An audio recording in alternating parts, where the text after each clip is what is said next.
Hello विद्यार्थी मित्रांनो, तर आज आपण गीता 7वीचा प्रॅक्टिस सेट 52 पाहणार आहोत। याच्यात factorise the following expression and write them in the product form असं आपल्याला सांगितलेलं आहे। तर आपण याची सुरुवात करू। ठीक आहे, तर पहिला प्रश्न घेऊत आपण 201 ए चा घन बी चा वर्ग ए क्यूब बी चा स्क्वेअर। तर मग आपल्याला काय करावं लागेल पहा, ह्या 201चे फॅक्टर करायचे। ए क्यूब आणि बी स्क्वेअर याचे तर फॅक्टर येऊनच जातील। त्याचे फॅक्टर करण्यासाठी आपल्याला काय करावं लागेल पहा, 201 आता याला 3 डिवाइड होता, 2 डिवाइड होत नाही, कारण शेवटी 0 2 4 6 8 नाही, त्याच्यामुळे 3 डिवाइड होतं। इथं 6 आले, इथं 2 आले, इथं 7 आले। आता हे 67 ही प्राईम नंबर असल्यामुळे 67ला 67नच भाग जातो, 1 आलं उत्तर। तर मग हे 201चे जर आपण फॅक्टर केले तर ते येतात 3 × 67। आता एच्या डोक्यावर 3 आहेत, मग ए किती झाली लिहायचे? ए लिहायचेत आपल्याला 3 वेळेस, ए गुणिले ए। बीच्या डोक्यावर 2 आहे, म्हणजे बी किती वेळेस लिहायचे? बी 2 वेळेस लिहायचे। ठीक आहे, अशा प्रकारे हा पहिल्या याचं उत्तर अतिशय सोपं होतं। ठीक आहे, फक्त याचे जे नंबर आहे त्याच्याच फॅक्टर करायचे। एच्या डोक्यावर 3 आहे, म्हणजे एचा घन आहे, म्हणजे ए किती वेळेस लिहिलं? 1 2 3। आणि बीच्या डोक्यावर 2 आहे, म्हणजे बी किती वेळेस लिहिलं? 2 वेळेस। त्याचप्रकारे दुसरा प्रश्न 91 x y आणि t चा स्क्वेअर। 91 आहे हा, 91।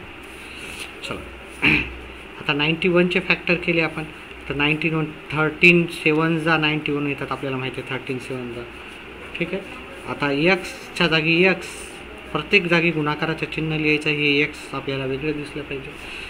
वायच्या जागी वाय, आणि टीच्या डोक्यावर 2 आहे, त्याच्यामुळं टी 2 टाइम्स, 2चा स्क्वेअर असल्यामुळं टीच्या डोक्यावर 2 असल्यामुळं टी 2 वेळेस लिहिला, असं आपण लिहू शकतो। तिसरा प्रश्न 24 ए स्क्वेअर बी स्क्वेअर। 24 ए स्क्वेअर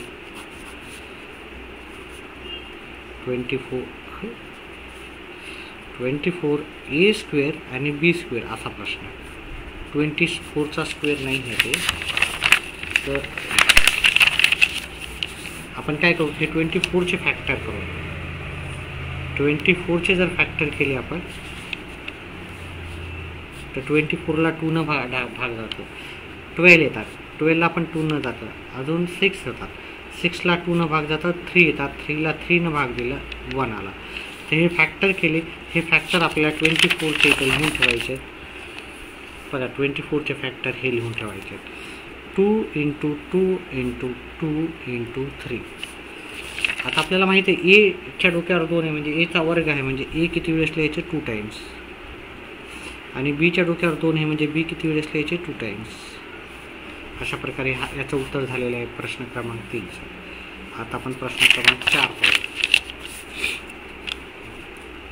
टी आरचा वर्ग आणि एक्सचा वर्ग। पहा टी एकच वेळेस आहे, आरच्या डोक्यावर 2 आहे, म्हणजे गुणाकाराचं चिन्ह लिहायचं, आर 2 वेळेस लिहायचे। यसच्या डोक्यावर 2 आहे, म्हणजे यस कितीदा लिहायचे? 2 वेळेस। अतिशय सोपा हा प्रॅक्टिस सेट होता 52वाला, आपण तो संपवलेला आहे। व्हिडिओ आवडल्यास व्हिडिओला लाईक आणि चॅनलला सबस्क्राईब करा। व्हिडिओ पाहिल्याबद्दल धन्यवाद।